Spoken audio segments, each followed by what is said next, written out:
Hi there, everyone. Welcome to today's webinar. This is Sarah from myosh. The topic today is what happens to workers when it's hot. Before I introduce Matt Brearley from Thermal High Performance, I just want to let you know that we will be inviting a little bit of chat. So please contribute if you want to, and using the chat panel. As with all our webinars, they will be recorded and an email will be sent out later today with a link to a podcast and a video and links to contact Matt for any questions or any other resources you'd like to get from Matt. So Matt Brearley is the Managing Director of Thermal High Performance, and he is Australia's preeminent occupational heat stress consultant, conducting and applying research to guide industry practice. He's the 2018 Exercise Scientist of the Year and holds a PhD in thermal physiology and has developed practical evidence-based procedures to maximise health, safety and performance in the heat. Thanks for joining us, Matt. Over to you. Thanks, Sarah, and welcome everyone. I love the opportunity to speak about heat. Those of you that know me will know that it's hard to stop me from talking about heat. So another opportunity presents itself today, discussing something a bit different, looking at injuries.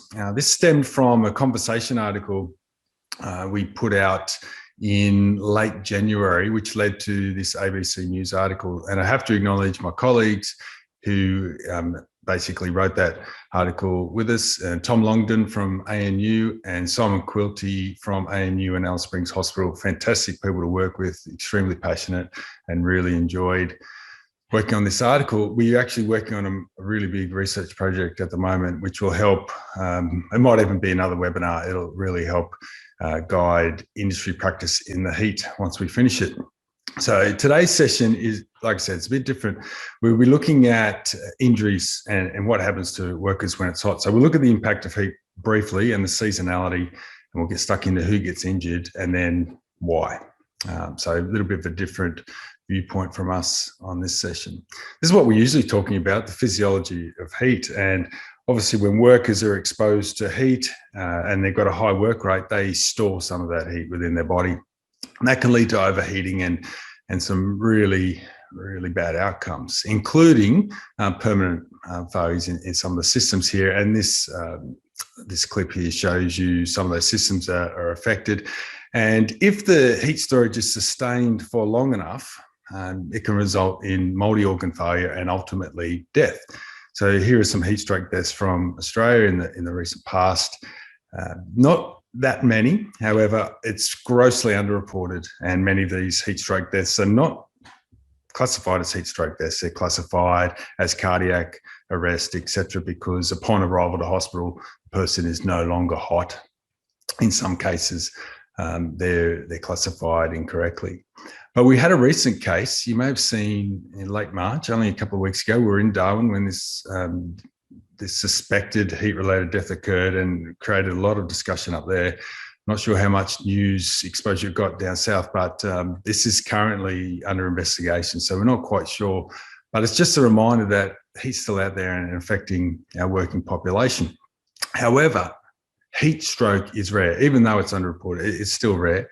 We asked Safe Work Australia, how rare is it? And they basically came back with the stats for the last 5 years.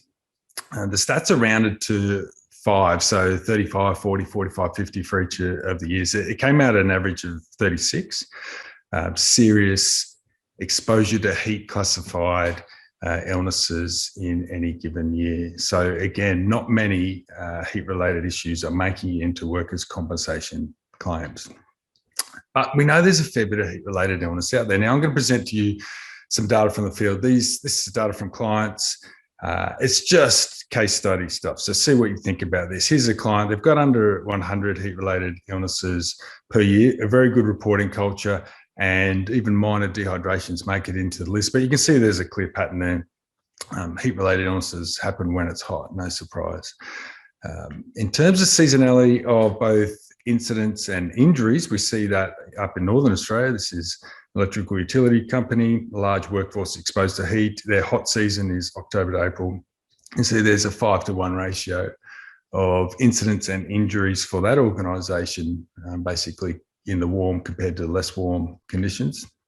Another client in Queensland, Central Queensland, they've got an interesting pattern where they have a spike in injuries, not a huge spike, and they don't have that many first aid treatables, but you can see there's more during that January to March period. And again, these are just simple stats. They're not controlled for hours worked. They're not controlled for a lot of factors. It's just basic, simple analysis of the data to prompt some thought from you.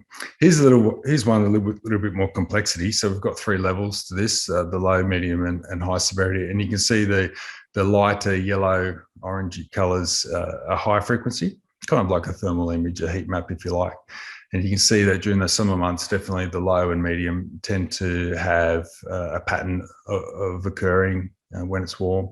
Not many high severity injuries in this organisation, thankfully, but again, a pattern there that suggests fairly strong seasonality for them in terms of heat exposure. So I'm wondering whether you analyse your data, whether you've had a very simple look like we have here, or whether you do a deep dive and control for lots of factors like we do in some of the published papers. A lot more work, but they yield a lot more information. So what happens during heat waves? So we've provided you with a couple of examples from organisations, very simple data. Now we're going to report on the peer-reviewed research, and most of this is coming out of the University of Adelaide. Fantastic group down there, have done a lot of work over many, many years examining the impact of heat waves on workers in that environment. But there's also now a lot more research coming out internationally. So when we talk about heat waves, we have a heatwave classification system in Australia. It's a 3-level: low intensity, severe, and extreme. And this is available on BOM's website on a seasonal basis. I think it ends at the end of April and starts again early October. Hope it will start a little bit earlier, because in Northern Australia, September, we tend to get some heat waves. But regardless, this is the forecast from Friday for the next 3 days, because heat waves not just one day of heat. Obviously, they're extended period, a minimum of 3 days. So there's the forecast. Good news, weather will not be substantially hotter than normal forecast anyway for those 3 days. I want you to think back to a period that was extremely hot and just had what seemed to me like non-stop heat waves. For me, it's December 2019. It was horrid. We needed to triple our staff to try and keep up with what was happening.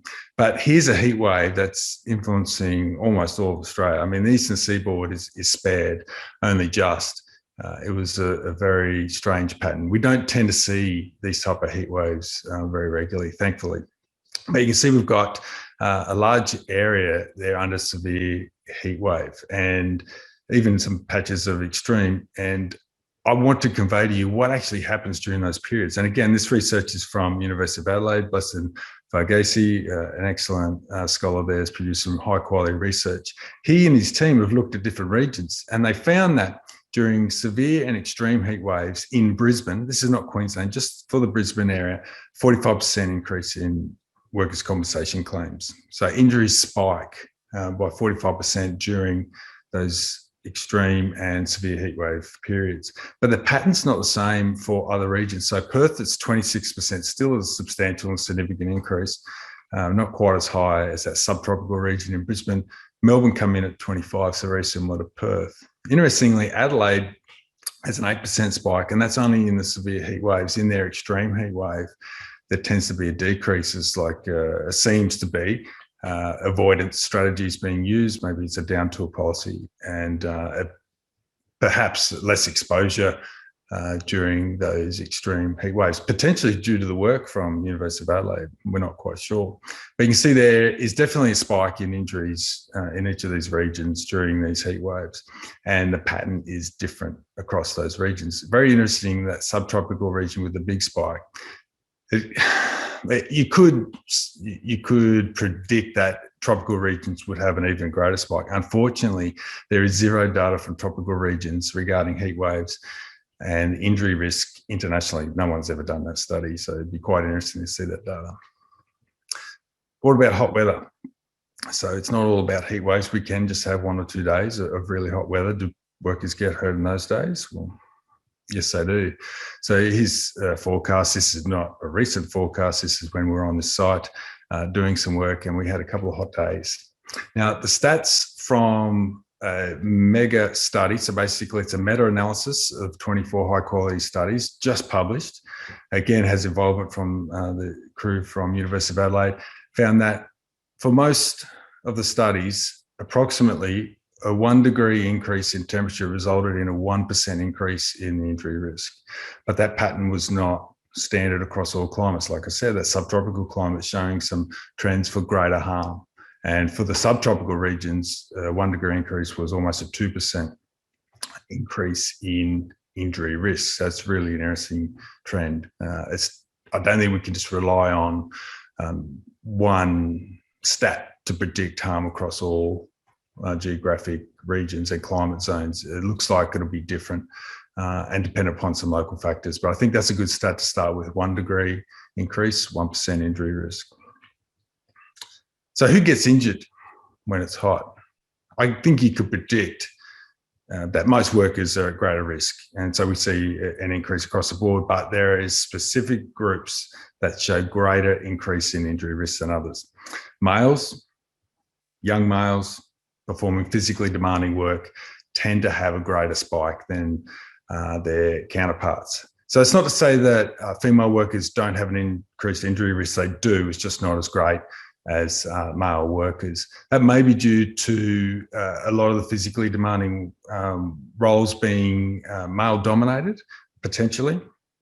My thought personally, being on work sites and monitoring and observing workers, is that both males and females are definitely at risk, but in the studies they're showing males at a greater risk.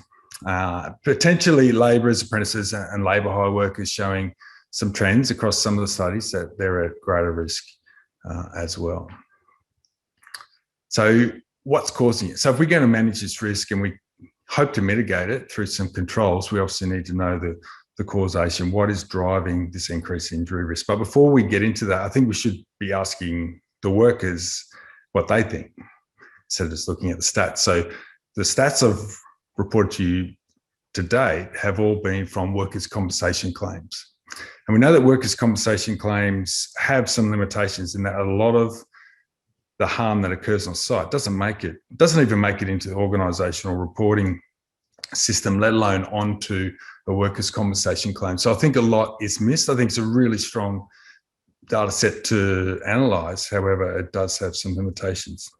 If you ask workers anonymously what's happening in terms of their heat stress, I think we get some really accurate and honest data. So here's a study from Northern Australia. So this is the brown area on the map. We had approximately 200 workers give us feedback to say that these were the symptoms they were reporting on a daily or weekly basis during the October to December period, which is known as the build-up period, their worst 3 months in terms of heat stress. So fatigue is very common for workers across that region at that time of year. When we look at workers from the top end of the Northern Territory, so not across all of Northern Australia, just a part of it, we see similar trends. Again, fatigue dominating in terms of the heat stress, and around about a similar rate, 1 in 3 approximately workers reporting that on a daily or weekly basis. Instead of looking at October to December, this study looked at October to April, the entire wet season or heat season, as it's sometimes called. And lastly, looking at Queensland, 3 regions were analysed here, approximately 300 workers from each. And yet we get similar stats to those from across Northern Australia. Fatigue again. So fatigue is a very big theme for workers exposed to heat on a seasonal basis. Again, this was October to April, what's known as storm season in Queensland. So looking at the seasonal responses of workers reveals a very common pattern, regardless of whether it's across the north, just the top end, or all across Queensland. And I suspect, regardless of region, we'd get similar stats for workers exposed to heat, whether it's in WA, South Australia, Victoria. I don't think it would matter a lot. These would be the stats, in my opinion. So with that in mind, we've got this heat hangover. And we've talked about the heat hangover previously. I'm not going to talk about it again now. If you haven't heard of it, have a look on the website. We'll be looking to publish some research on this shortly. But we think this heat hangover, which is basically the cluster of symptoms we showed on the previous slides, will be playing a role in harm during hot weather on site. So how does heat increase injury risk?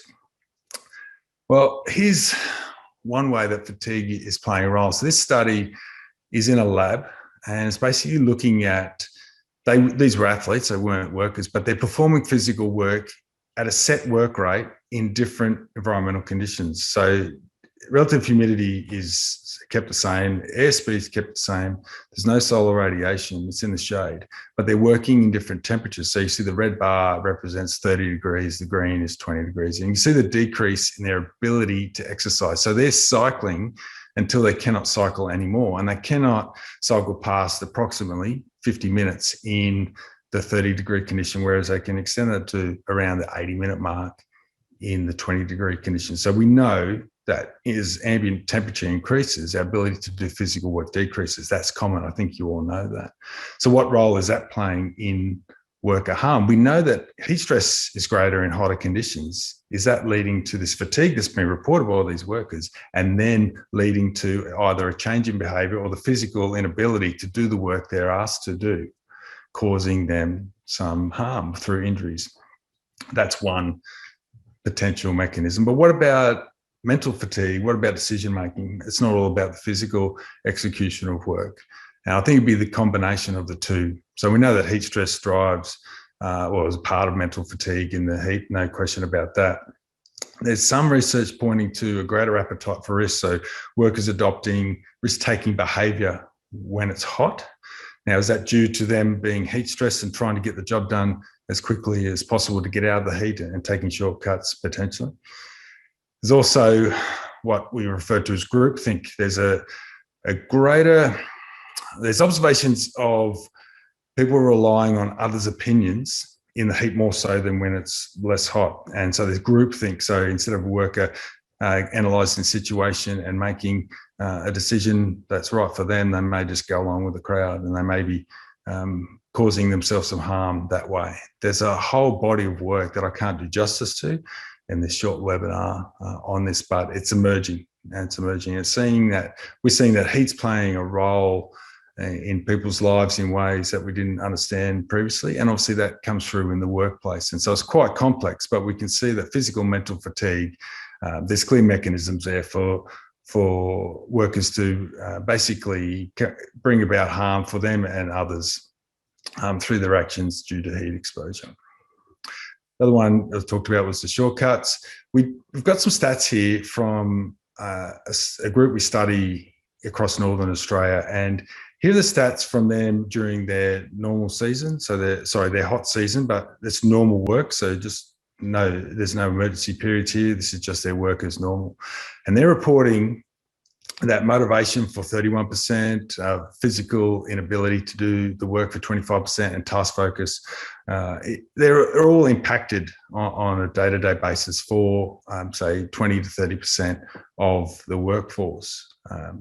What about when there's emergency periods? We see that spike right up. So here's a combination of the physical ability, physical fatigue, the mental, the task focus, and motivation to do the work. That's coming through in some of the surveys that we're doing. There's a lot more work to be done in trying to determine the specific cause of these injuries on site, but I think we've got a few areas to look at, and definitely the physical and mental fatigue would be my preferred starting points to analyse that. I think the take-home messages for me from having looked at this body of work is that I think we need to look at things a little bit differently. I think when we do investigations and when we analyse data, we need to consider the environment. Consider the environment leading up to the incident, not just on that day, but the previous day's work. There's some work showing that there's basically a lag period between exposure to heat and the injuries that occur, 1 to 2 days in most cases. I think we need to look at things differently, and I think we just need to understand that heat has a profound impact upon workers and upon life for those people exposed to it. There's an underreporting, so it's really hard to get a handle on it, but I think these anonymous surveys are starting to show us a reliable, I guess, stat on what's actually happening out there. We can't rely on asking workers face-to-face, I don't believe. I believe that there's still some shame in reporting that someone's heat stressed for a lot of workers, and so anonymous surveys provide a portal to get that information without those workers ever being identified. I think it's a reliable stat to start this discussion, I guess. We've clearly seen that there's an association between these injuries and whether it's hot periods, 1 or 2 days, or extended heat waves. It's there and it's real. All workers have increased risk, but obviously we've got those male workers under the age of 35 in those physically demanding occupations that are at the greatest risk. And given that, we really need an evidence-based suite of strategies to mitigate this risk. I think we're a fair way from that. My personal viewpoint is that asking workers to simply drink more is not going to counteract the harm that we're seeing on site. We'll need to address this physical and mental fatigue, and I think hydration is a great thing. I don't think it's the only thing, and I think currently we're over-relying on hydration as a heat stress mitigation strategy. Until we get past that and address these core temperature responses and the true heat stress of our workers, I don't think we'll begin to address the harm that's been reported here. If you're after more information, all the work we publish is available on the website. It's all free text. You can read it at your leisure. We put out a few what we call insights, 1 to 2 minute reads. We did one on workplace injuries in the heat previously. And if you'd like to connect, details are here.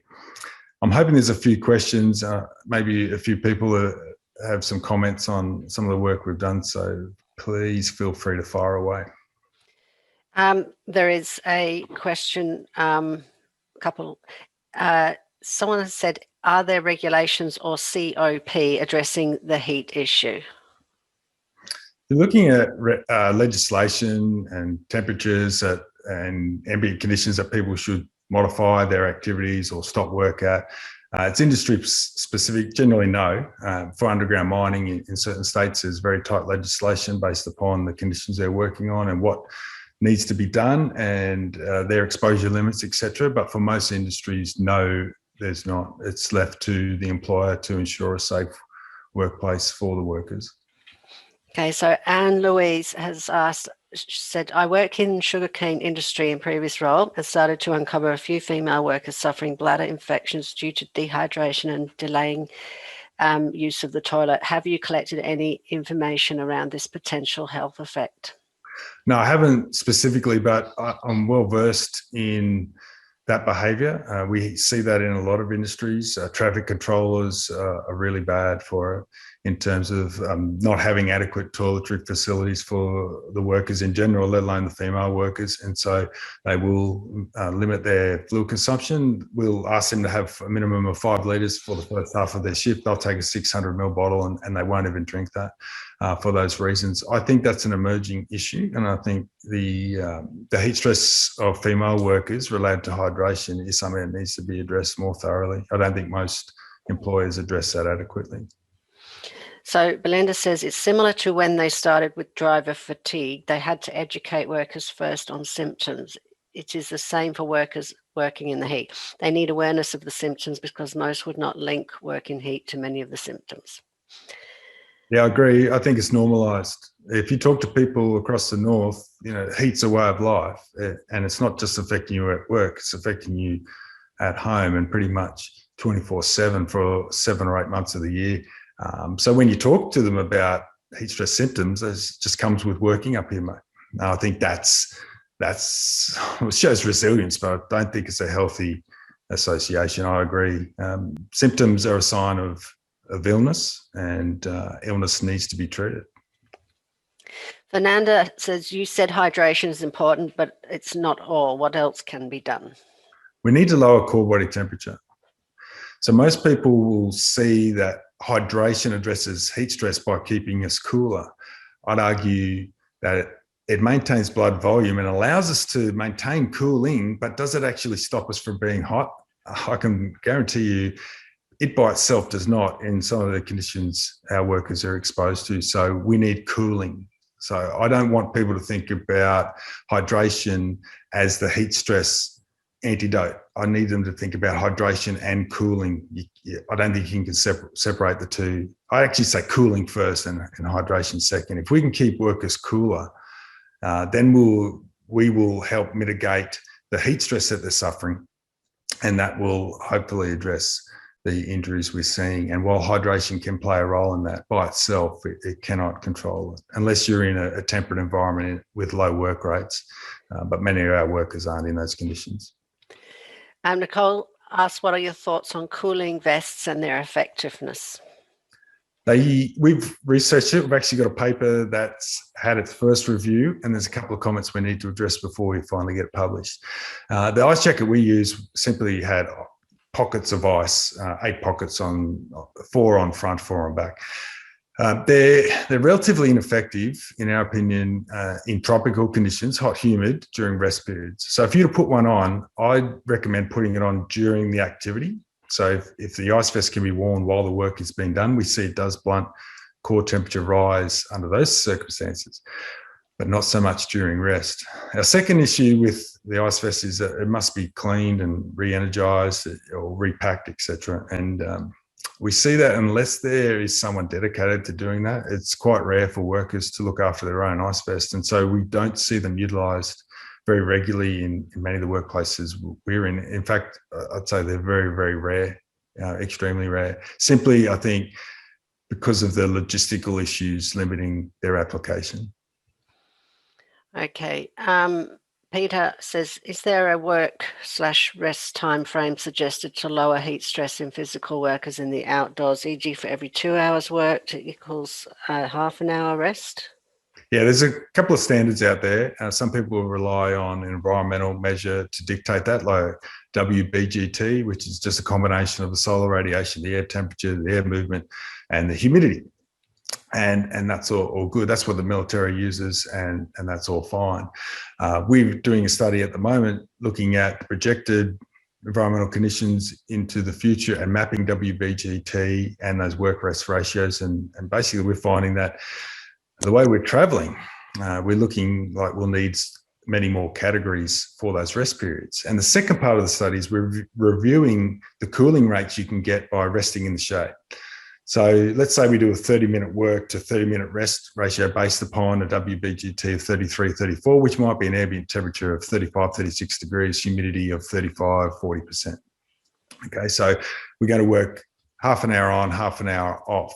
But if that half an hour off is spent in 36 degrees shade and it's humid, how much cooling are we expecting to get? And I can show you from the numbers, we've got about 40 papers that have met the criteria for inclusion in the study so far.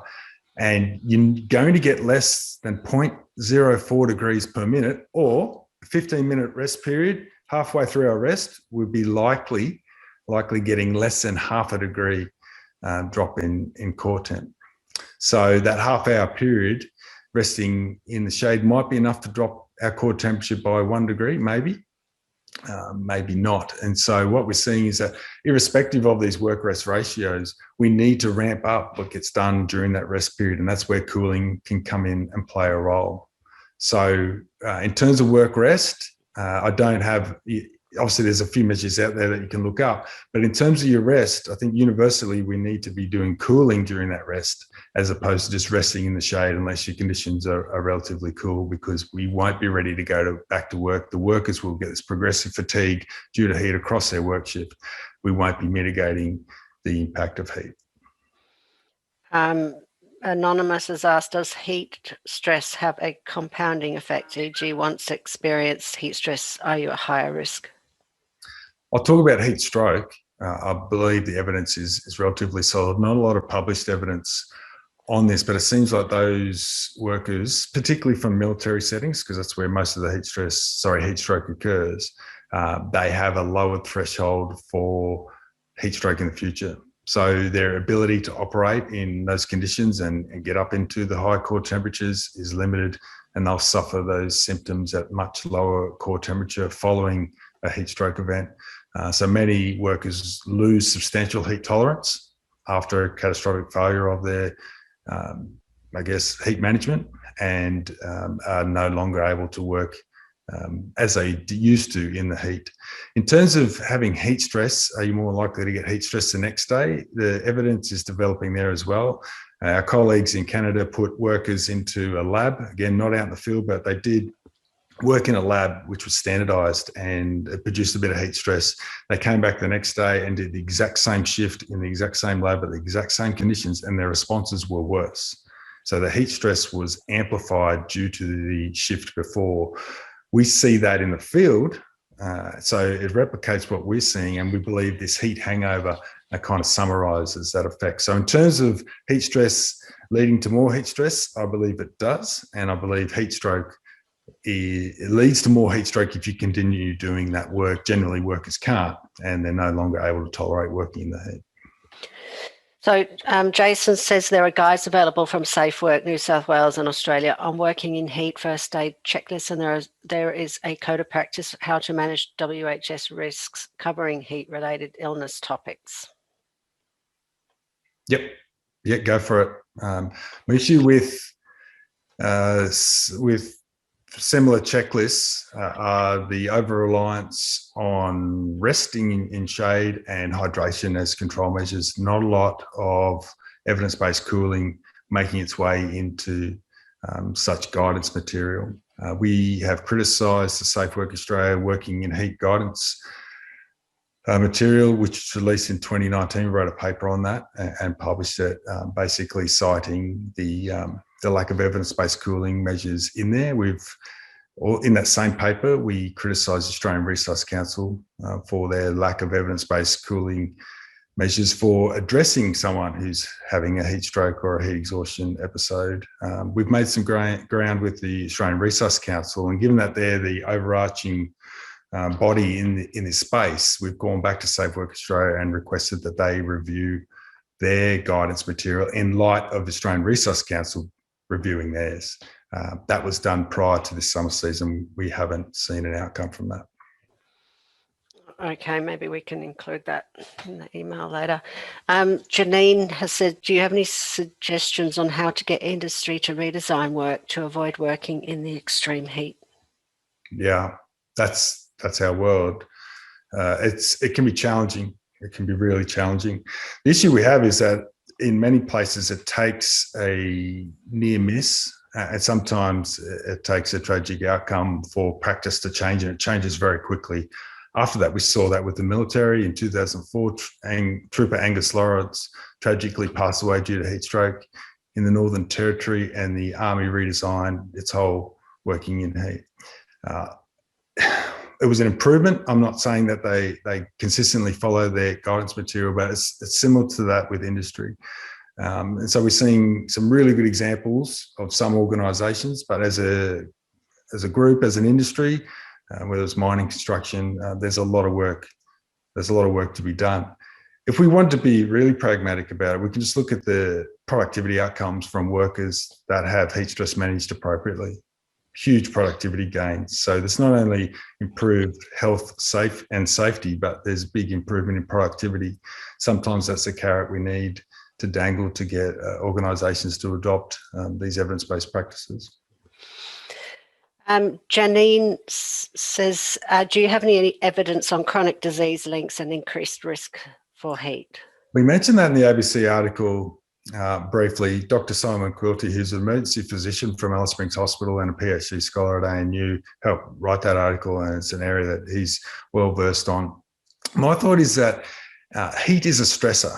And so for workers or just the public in general, anyone who's suffering from a chronic condition would have a compromised ability to manage heat. And so when that heat stressor is imposed upon the body, it likely causes a significant decrease in their health, far greater than those that do not have the chronic condition. We know that there are a lot of neurological issues out there, like multiple sclerosis and Parkinson's disease, which are particularly susceptible to heat. But I believe there's a lot of other chronic conditions that make life difficult for people day to day, and especially in the heat, almost impossible for them to work in some of our extreme environments. Okay. Christian says, Matt, he would like your thoughts on worker self-regulation monitoring as a control supported by training, information and instruction. People often ask for a temperature cutoff. I think this is the wrong approach point. Brilliant. Do you want a job? That's where it's at. That's where it's at. We've got to get our industry to realise that our workers are really smart. They're incredible. Workers exposed to heat have a heat IQ off the map. They just don't get to apply what their brain's telling to do based upon the practices and the systems within those industries or organisations. So I'm being very broad here. In general, there's some brilliant organisations where workers pace their effort. They get way more done when it's cool. They get less done when it's hot. The work all gets done eventually, and away they go. They're given all the tools to manage themselves, the cooling, the hydration, etc. It's a really smart way. Our brains can manage heat. It's the systems that are limiting that. So I believe highly educated workforces who are armed with the evidence-based strategies to combat heat and are given the freedom to pace their effort are the ones who get the job done, in my opinion, without the harm that we're reporting here in this webinar. So Bruce asks, is heat and high humidity more risky than heat and low humidity? Definitely, that inability for the sweat to evaporate, because sweat evaporation is a very potent tool to manage heat stress. We dissipate a lot of body heat as our sweat evaporates up north. Those hot, humid conditions and underground, etc., really limit that. So when I talk about heat, I generally mean heat and humidity as well. That's my background, living in the tropics and working in tropics for most of my career. However, in this webinar, heat is generally just ambient temperature. So all the studies looking at heat waves and ambient and hot conditions are all focused on one variable, and that's ambient temperature. We don't have any data from the tropics. The subtropics, we're seeing that there's greater harm there. I think heat and humidity are much, much worse than heat by itself. Jason says, have you looked at Queensland Government's heat stress calculator? What are your thoughts on this basic thermal risk assessment process? Yeah, it's based off the Australian Institute of Occupational Hygienists' work. And look, they've made an attempt at trying to quantify, and I don't have an alternative to provide to you. I do have some issues with it. It's not been scientifically analysed. I think it's a good starting point, and I think it's a starting point to consider what factors might contribute to heat stress. But relying upon a number is tricky. It's very difficult. It's so complex to just have one number basically summarise the heat stress risk in a given workplace, especially given all the differences we've got with individuals. Very difficult. I think it's a good starting point, though. And Kirsty says, has there been any studies performed looking at accumulator fatigue effect on shift workers? In terms of accumulated heat-related fatigue, just getting there, like I said, the Canadian colleagues looking at that multi-day study, because up to date, it's all been about one bout of heat stress. That's all we've looked at. That's all that's been done. It's very hard to basically lock someone down for 5 days and assess them on day to day to day. But that's where the work is going, because we realise that's where it needs to be focused. So we don't have high quality data addressing that yet. I believe that work is in progress. It won't be perfect. It'll get there. It'll take some time, but my thoughts are we'll see a massive impact of multi-shift exposure to heat compared to our current knowledge, which is based purely off one shift or even just 1 or 2 hours in the heat.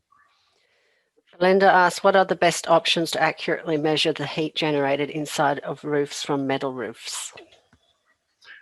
Yeah, we've got some pretty fancy kit. We've got $4,000 heat stress monitors, which will look at all the environmental conditions. But for mine, whether it's 48 or 51 degrees or 44 degrees up there, it's extremely hot. It's extremely hot. So I don't know whether we need to measure the conditions up in there. I think we just need to classify it as a pretty extreme working environment.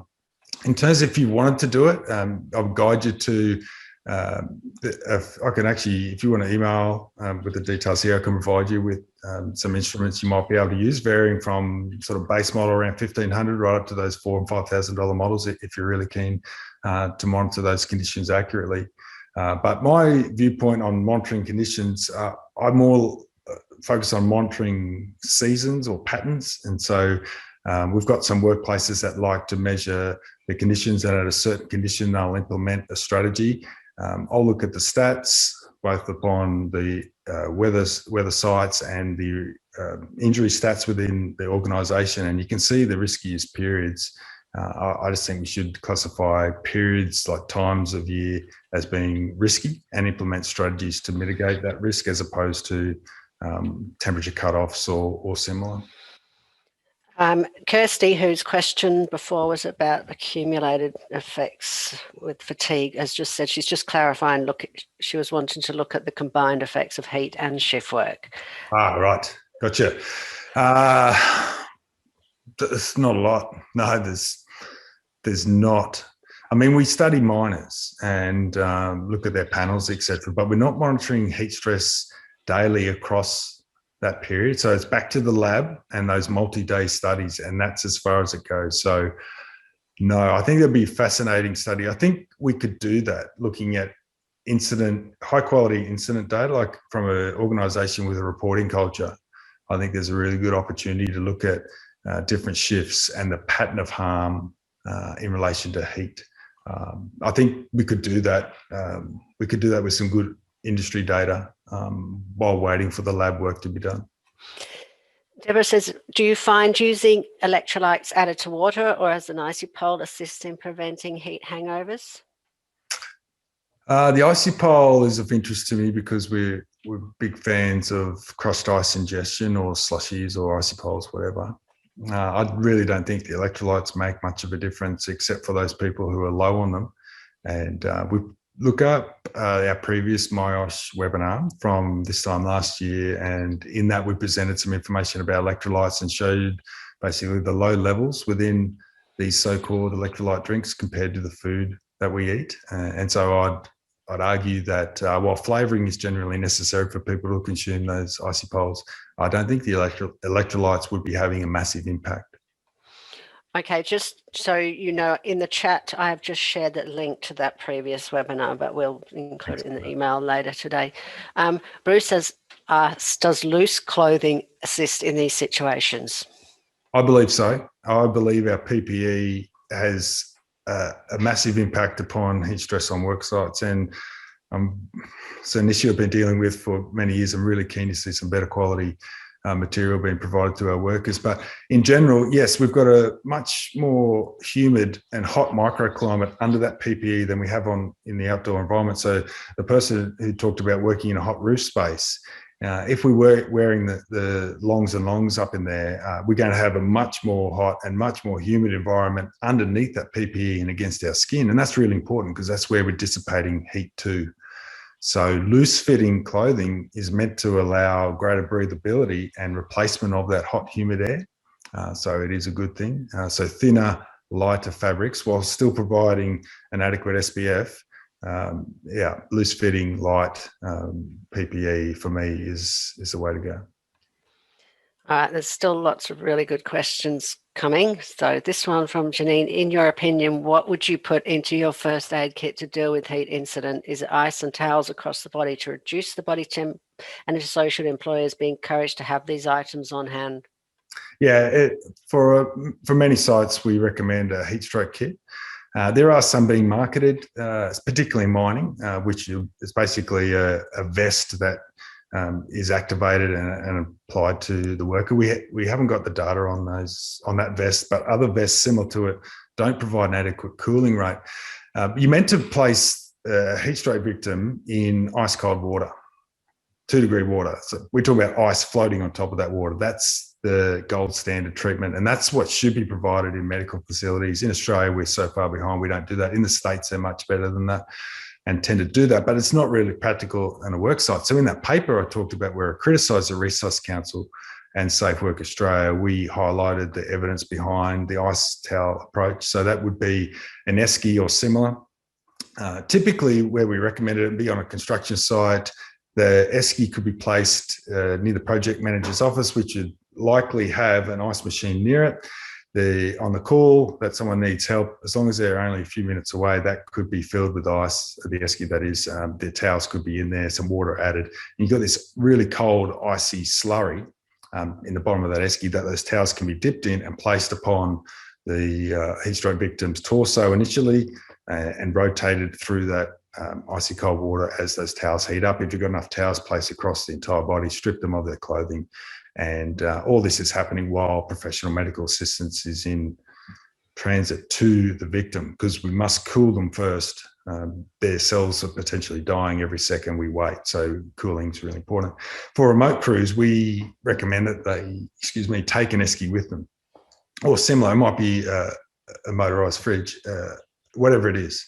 As long as you've got cold fluids and or ice throughout the entire work shift and some towels, I think you've got a way to cool workers for a period of time until professional medical assistance arrives. So yeah, our heat stroke kit would look like an esky or similar, towels in a Ziploc bag, and not used as a rag or anything, used specifically to treat a heat stroke victim. Bruce asks, what type of clothing is best, e.g. with recolouring? Yeah, in terms of colouring, it appears that the lighter colours are more preferred. They don't quite get us. So the studies are a bit mixed in terms of the colour and the impact upon the individual, but most workers prefer the lighter coloured clothing. We see some organisations have moved away from the standard navy blue drill trousers to more of a grey or a fawn in the hope of storing less heat, and that's working for them and they're happy with it, so go for it. My take is that each organisation should trial with it and trial these various uniforms. We have an organisation in the Northern Territory that consistently is trialling new fabrics, etc., and really driving the PPE to be the best it can be for their work crews. So if you think that the colour is playing a role, I'd suggest grabbing a couple of your trusted workers and trialling a few different uniforms with them and collecting some subjective data from them. So the next question is, if underground mining is more about wet bulb calculations, I don't believe walking around with a wand is an effective measure. Why are they not facilitating heat stress mitigation as industry leaders if it's more regulated over other industries? Yeah, so talking about coal mining in Queensland, they use the effective temperature. So we've got all these different industries. It's a bit confusing, but you can think of it as just any other metric, and it's when it hits a certain number, then airflow must be at a certain rate for workers to operate in that area. I agree. In many of the hard rock underground mines that we work in, it's basically left to organisational policies to dictate when and how the work gets done, and there can be hotspot permits when it's outside the guidance, and those permits may or may not be adhered to correctly. It can be a bit messy. So yeah, I agree. I'll clarify that Queensland coal mining is highly regulated for underground workers, legislated and strictly adhered to.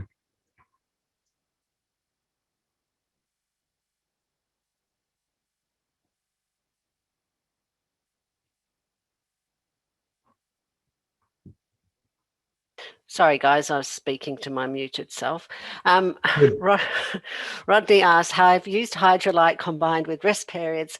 What are your thoughts on these methods? Yeah, I think that's a good starting point. Is there an opportunity to cool? So do you have access? Depends on the conditions you're working in, obviously, but those harsher conditions, I think hydrating and cooling during a rest period would be optimal. So do you have access to what we call like a cooling refuge or a crib hut or a vehicle with aircon on to dissipate some heat? Can you provide that Hydrolyte in a slushy form as a way of dissipating heat for workers that can tolerate that? I'd push for some cooling to go along with that rehydration during those rest periods if those conditions are harsh. All right, so we've come to the end of the questions. So there are a lot of really good questions there. I've just put a link in the chat for some upcoming webinars, and also a link to that previous webinar that Matt was talking about that he did with us last year, and also a link to his website, which will come in an email as well later, as there's a lot of resources on your website, I can see. So that's all really good. If there are any further questions, you can get Matt's contact information from the email later or from his website. You can see on the screen now. You can direct them straight to him. So thanks for that, Matt. That was really good. Once again, and hopefully we can do something again later on, as you said, with that research that you're doing. Let's book it in for this time next year again. Yep. Good. All right. Thank you, everyone. Have a great day. Bye. Thanks, everyone.